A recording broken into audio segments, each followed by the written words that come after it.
General Hospital spoilers reveal that the funeral of Natalia Ramirez was supposed to be a solemn affair, an opportunity for friends, family, and associates to gather, to grieve.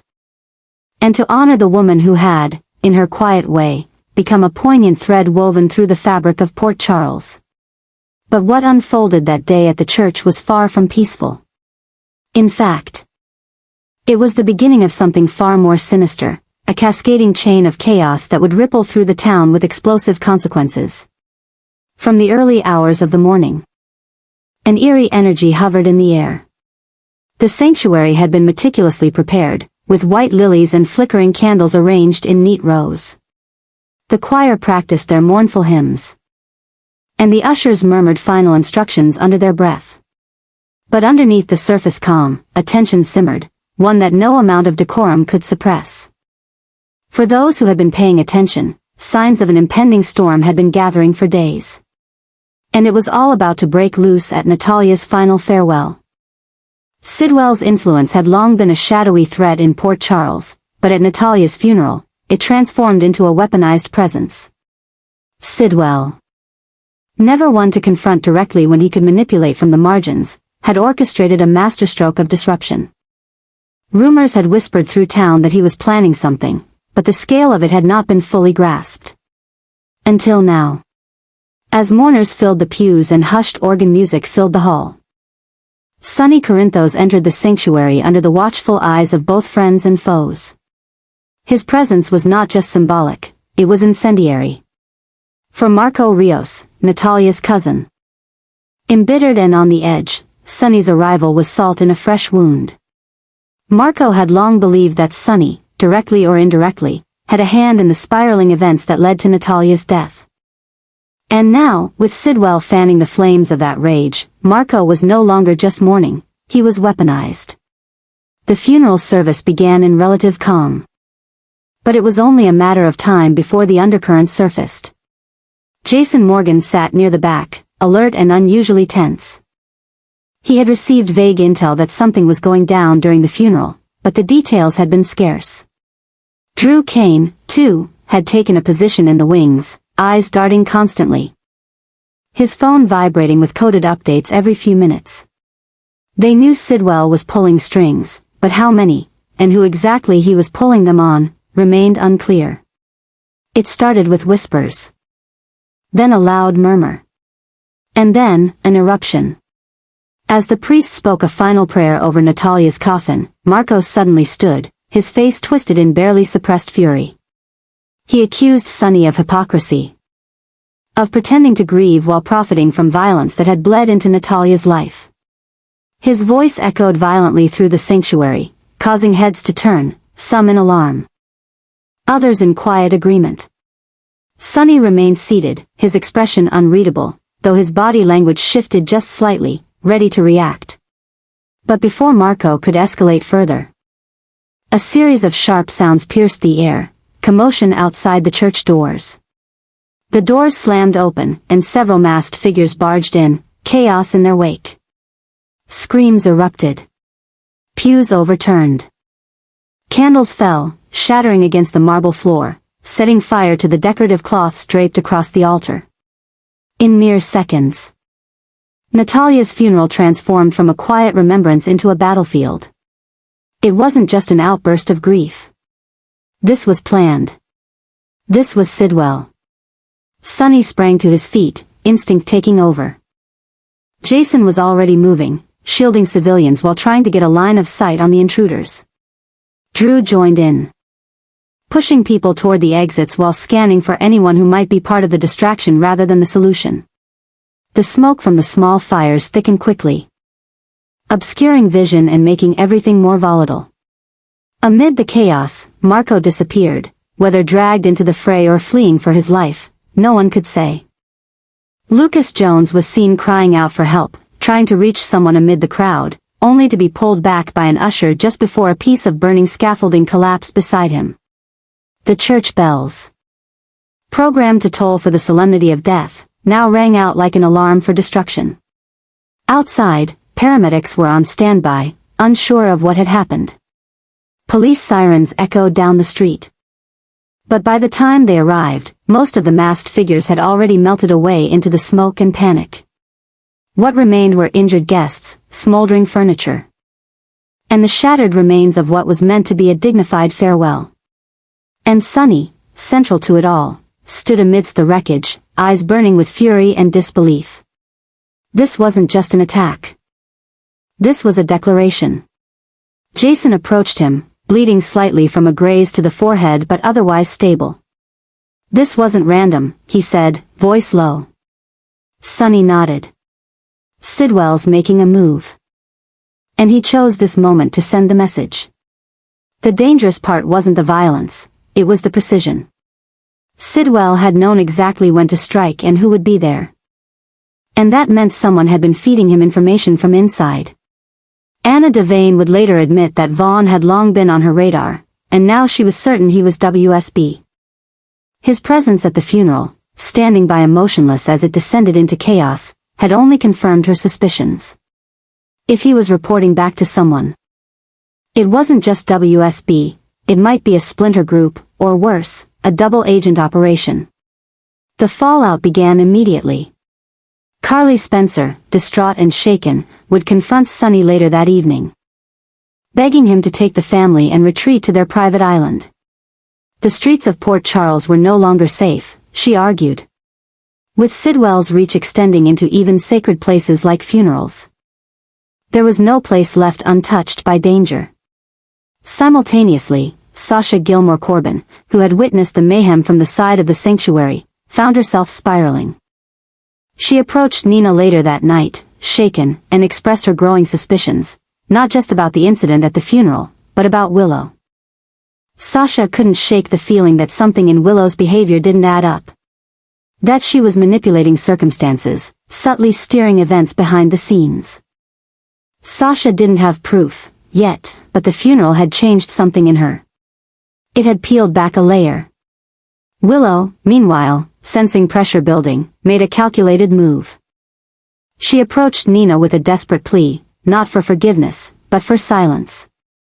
She confessed to certain actions, things that could be interpreted in a darker light, and begged Nina to keep them buried.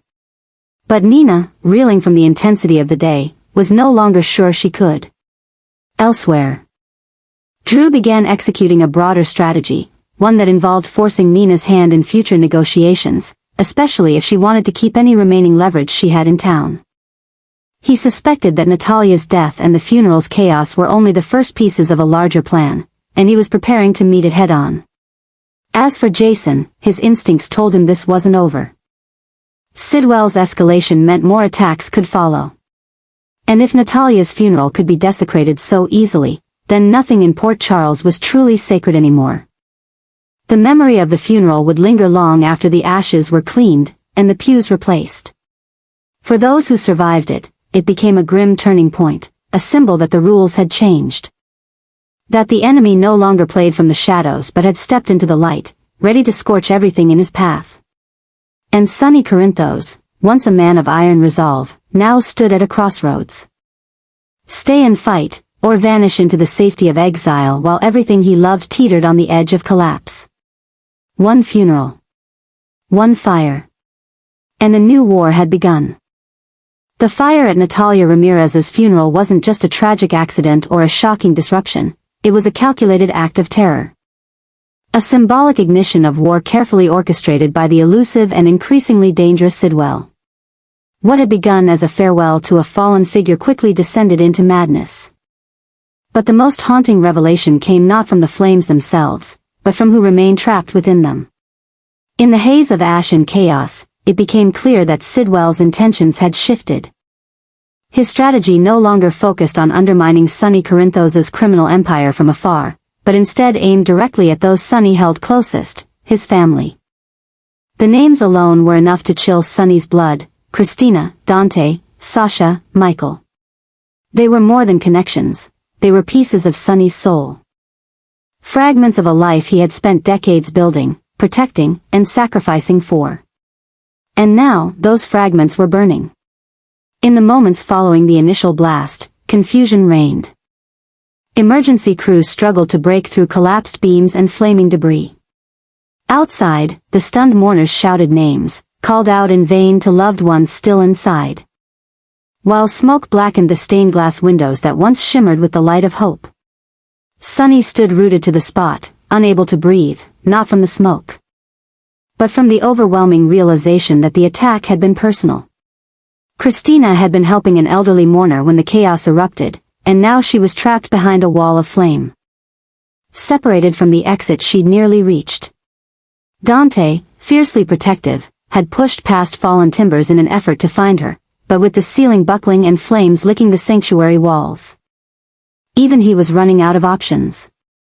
Sasha, trembling and coughing, had been trying to pull an unconscious Michael away from the collapsing altar, blood streaking down his temple where a shard of stained glass had sliced through. The scene inside was not merely disastrous, it was apocalyptic.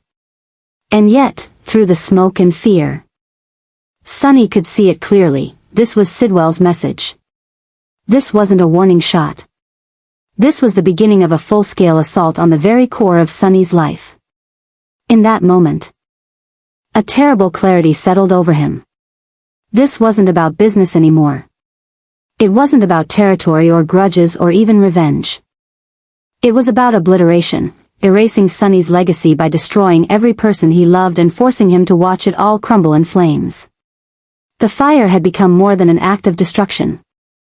It was a symbol of psychological warfare, of emotional annihilation. And as Sonny watched firefighters finally emerge with Christina slung over their shoulder, coughing and sobbing, followed closely by Dante, blackened with soot and shaking from smoke inhalation, followed by Sasha cradling Michael's unconscious body, something within him snapped, not with chaos, but with silent fury. The kind of fury that doesn't explode outward, but implodes into something far more dangerous: resolve. That night, the Corinthos compound was silent save for the faint hum of generators and the distant rhythm of medical machinery. Carly sat beside Michael's hospital bed, clutching his hand, while Sasha received treatment for burns and smoke exposure. Christina, refusing sedation, had locked herself in a bathroom and sobbed until her voice broke. Dante, ever the stoic cop, sat outside in the hallway with a 1,000-yard stare, struggling to reconcile his survival with the helplessness he'd felt trying to reach his sister. And Sonny, he paced, alone, wordless, controlled. But beneath that tight-lipped silence, something had begun to unravel. Not fear, not grief, but an obsession. He replayed it all, every movement, every expression, every second of that funeral, and it all pointed back to Sidwell. This had been no improvisation. Sidwell had known when and where to strike, and more disturbingly, he had known exactly who would be there. That meant information had been leaked. Someone on the inside was feeding Sidwell details.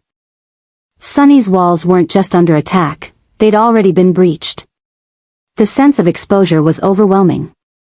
Even Jason Morgan, who had always been Sonny's shield and sword, admitted they were vulnerable in ways they hadn't anticipated. "He's not just targeting you anymore," Jason had said. "He's targeting your future." Sonny didn't reply. He didn't need to. The fire had ignited more than fear, it had birthed a monster of responsibility in Sonny's mind. Not only did he need to find Sidwell, he needed to eliminate every thread that led back to the man. There could be no more hesitation. No more diplomacy. Sidwell had made this personal, and now Sonny had to make it permanent. Drew Kane's arrival later that night brought with it grim confirmations. Vaughn had disappeared. Anna Devane's intel suggested his ties to the WSB weren't just surface level. They might have been disavowed, off-the-books connections to rogue operatives willing to help Sidwell in exchange for information or protection. That meant Sonny wasn't just fighting one man, he might be up against an underground network, one with reach far beyond Port Charles. But Sonny wasn't interested in waiting for bureaucratic solutions. He told Drew to help secure safe houses, to get Carly and the kids to the island, to remove anyone even remotely associated with him from Port Charles within 24 hours. He wasn't just cutting off the limbs of his public life, he was cauterizing the wounds. The obsession had taken hold fully now. He barely slept. He barely ate. All he did was plan. Chart. Memorize faces. Locations. Connections. He needed to know every person who had shaken Sidwell's hand, every dollar that had changed hands, every look, every whisper. Sidwell had turned a funeral into a battleground. Now Sonny was going to turn Port Charles into a trap. He wasn't thinking about legality. He wasn't thinking about redemption. He was thinking about survival, and more than that, about vengeance. He had watched his daughter nearly die in fire. He had seen his son unconscious and broken. He had watched Sasha cry in a corner, covered in ash. The funeral of Natalia Ramirez had become something grotesque and unforgettable, not just for its desecration, but for what it revealed, that the enemy wasn't coming. The enemy was already here. In the following days, as the city buzzed with rumors and media spun stories of gang warfare and coordinated arson, Sonny remained silent. Let them speculate. Let them fear. Let them believe he was crumbling. Because while Port Charles whispered about the attack, Sonny was building a war room. The flames hadn't just taken oxygen from the room, they had taken something sacred. And now Sonny would take something back. Because when a man like Sidwell lit the match, he forgot one crucial truth. Fire spreads. And the man he tried to burn? He had turned into a wildfire. Gio had sensed something long before the fire. It wasn't a loud revelation. Nor was it something he could easily name, but a creeping unease had started to settle deep in his instincts. He had always moved in silence, observed what others missed, and now, the subtle shifts in energy across Port Charles screamed louder than any explosion.